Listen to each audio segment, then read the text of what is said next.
The Scarecrow by G. Ranger Wormser. Ben? The woman stood in the doorway of the ramshackle, tumble-down shanty. Her hands were cupped at her mouth. The wind blew loose, whitish blonde wisps of hair around her face and slashed the faded blue dress into the uncorseted bulk of her body. "Benny? Oh, Benny!" Her call echoed through the still evening. Her eyes, staring straight before her down the slope in front of the house, caught sight of something blue and antiquatedly military standing waist-deep and rigid in the cornfield. "That old Scarecrow," she muttered to herself. "That there old Scarecrow with that there old uniform on to him, too." The sun was going slowly just beyond the farthest hill. The unreal light of the sky's reflected colors held over the yellow, waving tips of the cornfield. "Benny!" she called again. "Oh, Benny!" And then she saw him coming toward her, trudging up the hill. She waited until he stood in front of her. "Supper, Ben," she said. "Was you down in the south meadow where you couldn't hear me call?" No, he was young and slight. He had thick hair and a thin face. His features were small. There was nothing unusual about him. His eyes were deep-set and long, with lids that were heavily fringed. "You heard me calling you?" "Yes, Ma." He stood there straight and still. His eyelids were lowered. "Why ain't you come along, then? What ails you, Benny? Let me shout and shout that way." "Nothing, Ma." "Where was you?" He hesitated a second before answering her. "I was to the bottom of the hill." "And what was you doing down there to the bottom of the hill? What was you doing down there, Benny?" Her voice had a hushed tenseness to it. "I was watching, Ma." "Watching, Benny?" "That's what I was doing." His tone held a guarded sullenness. "'Tain't no such a pretty sunset, Benny." "Wa'n't watching no sunset." "Benny!" "Well?" He spoke quickly. "What do you want me to put it there for? What do you want to do that for in the first place?" "There was birds, Benny. You know there was birds." "That ain't what I mean. What for do you put on that there uniform?" "I ain't had nothing else. There wa'n't nothing but your granddad's old uniform. It's fair in rags, Benny. It's all I had to put on to it." "Well, you done it yourself." "Naw, Benny, naw. 'Tain't nothing but an old uniform with a stick into it, just to frighten off them birds. 'Tain't nothing else. Honest. 'Tain't, Benny." He looked up at her out of the corners of his eyes. It was waving its arms. "That's the wind." "Naw, Ma, waving its arms before the wind it come up."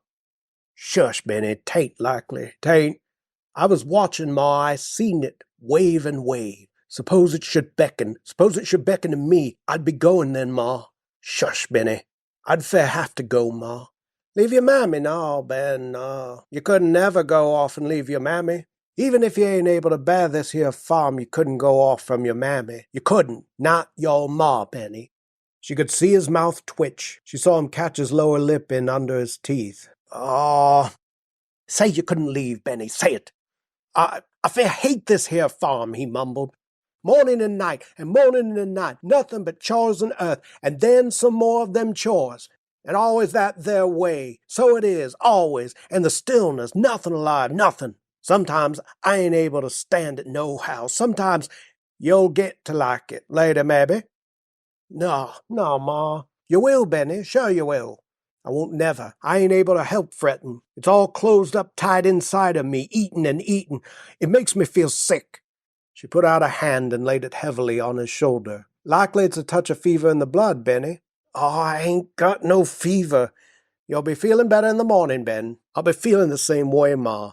"That's just it. Always the same. Nothing but the stillness, nothing alive. And now, there in the cornfield, that ain't alive, Benny."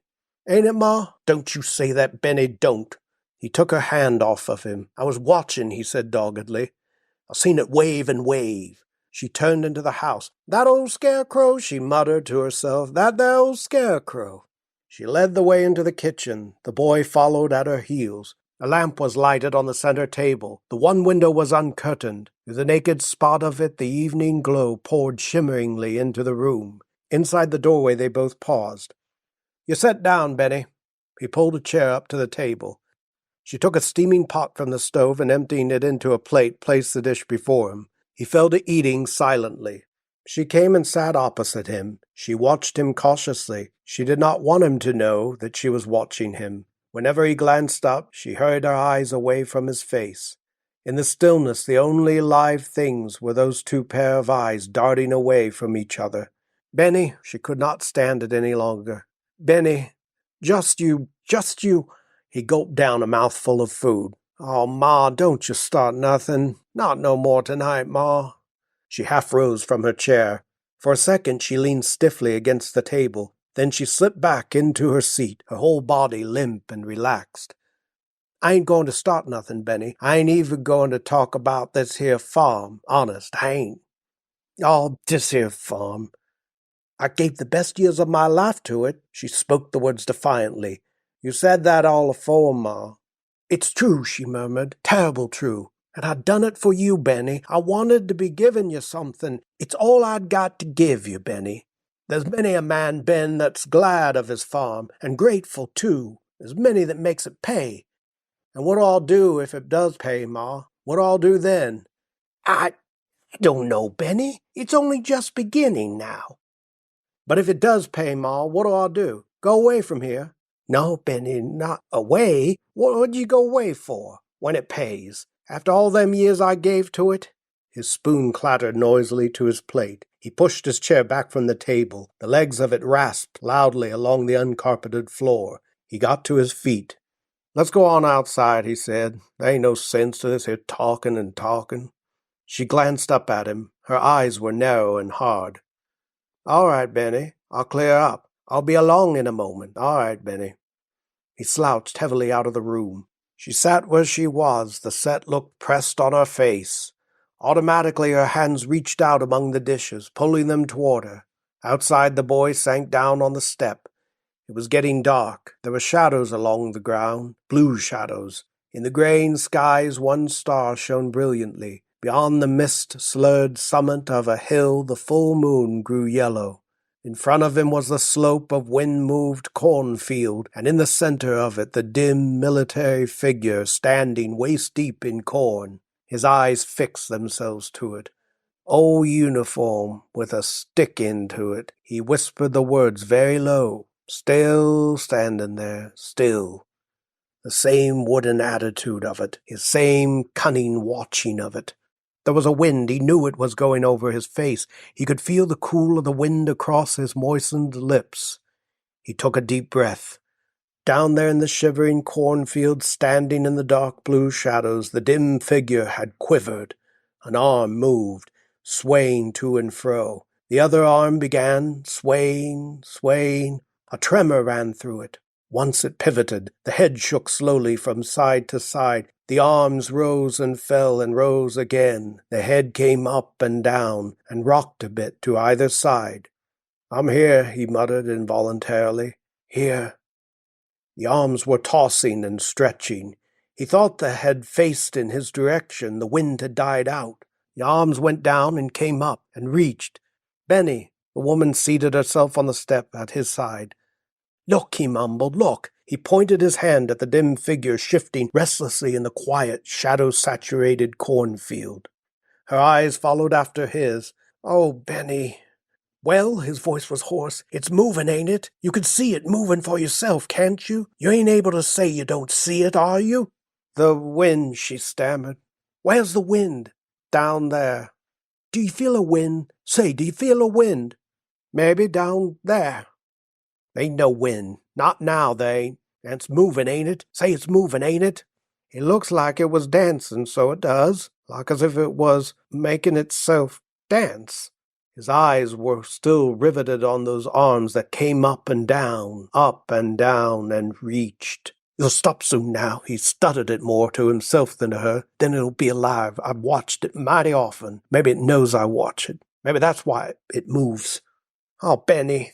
Well, you see it, don't you? You thought there was something the matter with me when I come and told you how it waves and waves. Now, you seen it waving, ain't you? It's nothing, Ben. Look, Benny. It stopped.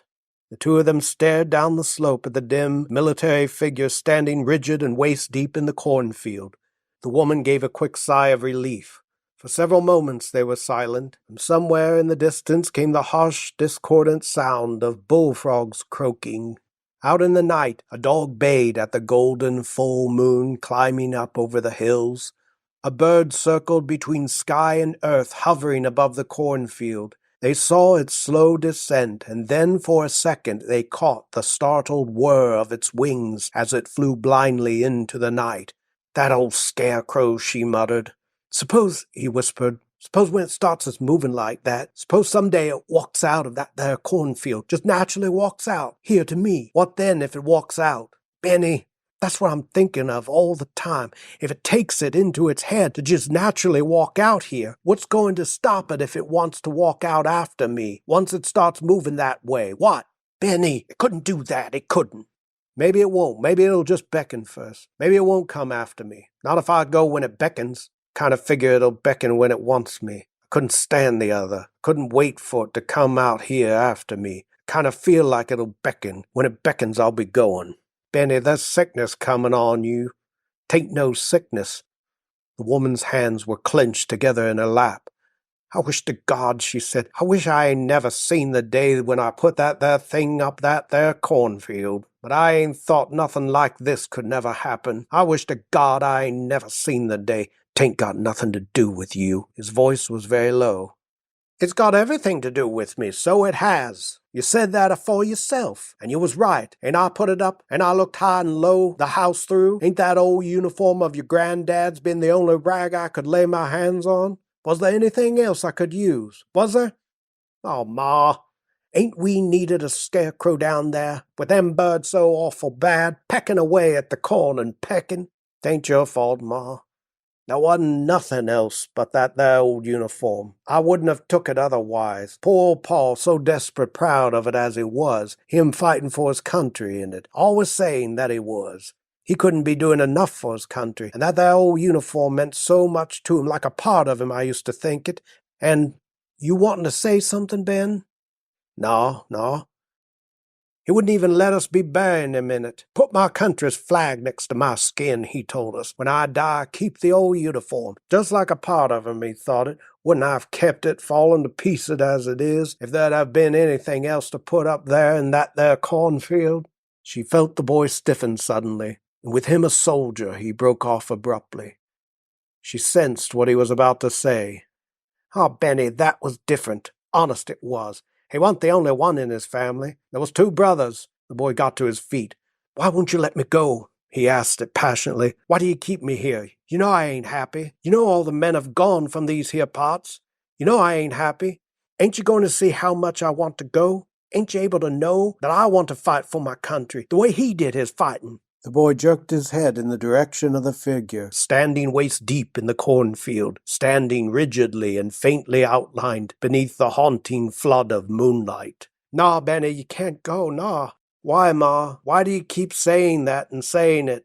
"I'm all alone, Benny. I've gave all my best years to make the farm pay for you. You got to stay, Benny. You got to stay on here with me. You just plain got to. You'll be glad someday, Benny. Later on, you'll be right glad." She saw him thrust his hands hastily into his trouser pockets. "Glad." His voice sounded tired. "I'll be shamed. That's what I'll be. Nothing, do you hear? Nothing but shamed." She started to her feet. "Benny." A note of fear shook through the words. "You wouldn't go?" He waited a moment before he answered. "If you ain't wanting me to go, I'll stay. God, I guess I plain got to stay." "That's a good boy, Benny. You won't never be sorry now how, I promise you. I'll be making that up to you. Honest, I will. There's lots of ways. He interrupted her. "Only, Ma, I won't let it come after me. If it beckons, I got to go." She gave a sudden laugh that trailed off uncertainly. "'Tain't going to beckon, Benny. If it beckons, Ma. 'Tain't going to, Benny. 'Tain't nothing but the wind that moves it. It's just the wind, sure. Maybe you got a touch of fever. Maybe you better go on to bed. You'll be all right in the morning. Just you wait and see. You're a good boy, Benny. You'll never go off and leave your ma on the farm. You're a fine lad, Benny." "If it beckons," he repeated in weary monotone. "'Tain't, Benny." "I'll be going to bed," he said. "That's it, Benny. Good night." "Good night, Ma." She stood there listening to his feet thudding up the stairs. She heard him knocking about in the room overhead. A door banged. She stood quite still. There were footsteps moving slowly. A window was thrown open. She looked up to see him leaning far out over the sill. Her eyes went down the slope of the moonlight-bathed cornfield. Her right hand curled itself into a fist. "Oh, Scarecrow," she half laughed. She waited there until she saw the boy draw away from the window. She went into the house and bolted the door behind her. Then she went up the narrow steps. That night she lay awake for a long time. The heat had grown intense. She found herself tossing from side to side of the small bed. The window shade had stuck at the top of the window. The moonlight trickled into the room. She could see the wind-framed, star-specked patches of the skies. When she sat up, she saw the round, reddish-yellow ball of the moon. She must have dozed, because she woke with a start. She felt that she had a fearful, evil dream. The horror of it clung to her. The room was like an oven. She thought the walls were coming together and the ceiling pressing down. Her body was covered with sweat. She forced herself wide awake. She made herself get out of the bed. She stood for a second, uncertain. Then she went to the window. Not a breath of air stirring. The moon was high in the sky. She looked out across the hill. Down there to the left, the acres of the potatoes. Potatoes were paying. She counted on a big harvest. To the right, the wheat. Only the second year for those 5 fields. She knew that she had done well with them. She thought with a smile running over her lips back to the time when less than half of the place had been under cultivation. She remembered her dreams of getting the whole of her farm in work. She and the boy had made good. She thought of that with savage complacency. It had been a struggle, a bitter, hard fight from the beginning, but she had made good with her farm. And there down the slope, just in front of the house, the cornfield, and in the center of it, standing waist-deep in the corn, the antiquated military figure. The smile slid from her mouth. The suffocating heat was terrific, not a breath of air. Suddenly she began to shake from head to foot. Her eyes, wide and staring, were fixed on the moonlight-whitened cornfield. Her eyes were held to the moonlight-streaked figure standing in the ghostly corn, moving. An arm swayed to and fro, backwards and forwards, backwards. The other arm swaying, a tremor ran through it. Once it pivoted, the head shook slowly from side to side. The arms rose and fell, and rose again. The head came up and down and rocked a bit to either side. "Dancing," she whispered stupidly. "Dancing." She thought she could not breathe. She had never felt such oppressive heat. The arms were tossing and stretching. She could not take her eyes from it. And then she saw both arms reach out. And slowly, very slowly, she saw the hands of them, beckoning. In the silence of the room next to her, she thought she heard a crash. She listened intently, her eyes stuck to those reaching arms, and the hands of them that beckoned and beckoned. "Benny," she murmured, "Benny." Silence. She could not think. It was his talk that had done this, Benny's talk. He had said something about it. Walking out. If it should come out, moving all over like that, if its feet should start, if they should of a sudden begin to shuffle out of the cornfield. But Benny wasn't awake. He couldn't see it. Thank God. If only something would hold it. If only it would stop. God! Nothing stirred out there in the haunting moonlighted night. Nothing moved, nothing but the figure standing waist-deep in the cornfield, and even as she looked, the rigid military figure grew still now, but for those slow, beckoning hands. A tremendous dizziness came over her. She closed her eyes for a second, and then she stumbled back to the bed. She lay there panting. She pulled the sheets up across her face, her shaking fingers working the tops of them into a hard ball. She stuffed it between her chattering teeth. Whatever happened, Benny mustn't hear her. She mustn't waken Benny. Thank heaven Benny was asleep. Benny must never know how, out there in the whitened night, the hands of the figure slowly and unceasingly beckoned and beckoned. The sight of those reaching arms stayed before her. When hours later she fell asleep, she still saw the slow-moving, motionless hands. It was morning when she wakened. The sun streamed into the room. She went to the door and opened it. "Benny," she called. "Oh, Benny!" There was no answer. "Benny!" she called again. "Get on up. It's late, Benny." The house was quiet. She half-dressed herself and went into his room. The bed had been slept in. She saw that at a glance. His clothes were not there. Down in the field, because she'd forgotten to wake him. In a sudden, stunning flash, she remembered the crash she had heard. It took her a long while to get to the little closet behind the bed. Before she opened it, she knew it would be empty. The door creaked open. His one hat and coat were gone. She had known that. He had seen those two reaching arms. He had seen those two hands that had slowly, very slowly beckoned. She went to the window, her eyes staring straight before her down the slope in front of the house, caught sight of something blue and antiquatedly military standing waist-deep and rigid in the cornfield. "You Scarecrow," she whimpered. "Why are you standing there?" She sobbed. "What are you standing still for now?"